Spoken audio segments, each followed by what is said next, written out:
People live their entire lives afraid of failure. They think, what will people think of me? What if I'm not good enough?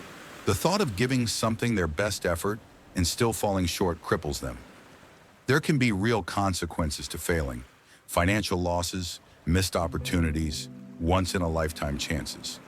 But most of the time, our situations aren't that serious, and we'd be fully capable of recovering from whatever happened.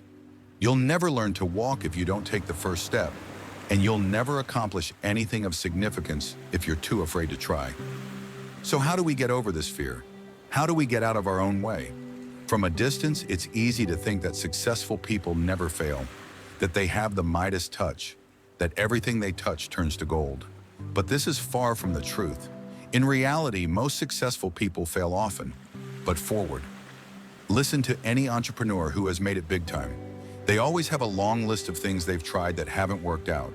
The difference is, instead of beating themselves up and retreating back to their comfort zone, they use the failures to grow and improve. They take missed opportunities as feedback they can build upon for next time. They try again and again, increasing in speed and ferocity in their attempts each time. Eventually, they find something that works and run with it. But they never would have found it if they were scared to try again. We have to learn to stop feeling sorry for ourselves. The world isn't out to get us. Frankly, the world doesn't care too much about us one way or the other. The sun will rise and set with or without us. This isn't depressing. It means we control our own fate. Our decisions and their consequences actually don't carry that much weight when looking at the big picture. It means that there's nothing holding us back, but nothing is coming to save us either. When faced with failure, we get to decide whether we're going to sink back in our holes and think about how unfair everything is, or use it as an opportunity to grow.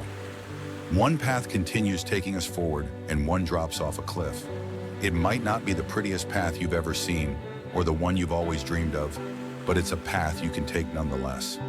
Don't see failure as a one-time judgment where you are condemned for eternity by the decision. Instead, see each failure as a lesson meant to shape you into who you're meant to become.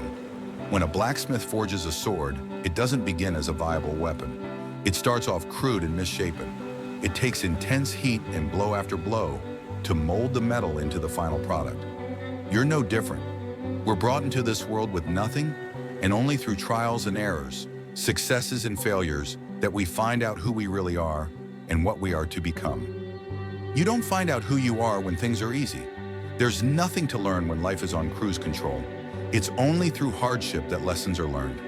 When faced with failure, don't focus on what wasn't for you, what path you weren't allowed to take. Focus on what still lies before you and where you are being steered. Our lives are short. We think that we have all the time in the world. But as you age, time speeds up, and you begin to see just how little time we actually have. We can spend this time in our comfort zones, away from things that frighten us. We can go to work and come home and live our meager lives. If you choose to live this way, I don't judge you. It's your decision. But in my opinion, this way of life misses out on what makes this life beautiful. The human spirit is curious and daring. We're drawn to danger, to the unknown. We crave adventure. We strive for things we never thought possible. What would happen if we lived like we knew our clock was ticking? What if we constantly reminded ourselves that each opportunity might be our last? What if, instead of fearing failure, we attacked it? What if we actively sought it out? This life is too short to only do what's comfortable.